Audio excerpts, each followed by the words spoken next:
বাবা আপনার সন্তানটাকে কমাস কম 3টা বছর আল্লাহর কোরআনটা শিক্ষা দান করেন। আরে মুসলমান 3টা বছরের জন্য তাকে মাদ্রাসায় ভর্তি করে দেন। এই সন্তান মাদ্রাসায় গিয়ে নামাজ শিক্ষা করবেন, এই সন্তানটা মাদ্রাসায় গিয়ে কোরআনটা শিখবে।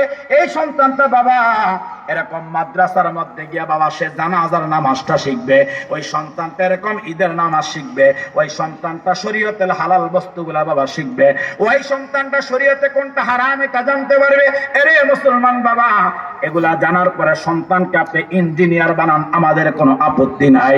তবে আমরা এই কথাটা হলফ করে বলতে পারি বাবা আপনার সন্তান কোরআন শিক্ষা করার পরে তার দিলের মধ্যে কোরআনটা ঢুকার পরে, এরে মুসলমান তার দিলের মধ্যে জাহান্নামের ভয় থাকার পরে, তার দিলের মধ্যে আসমানের মালিক আল্লাহর ভয় থাকার পর এরে মুসলমান বাবা ইঞ্জিনিয়ার হবে।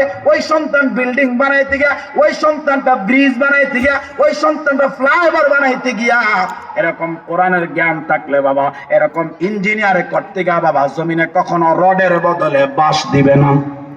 কথা হয় না?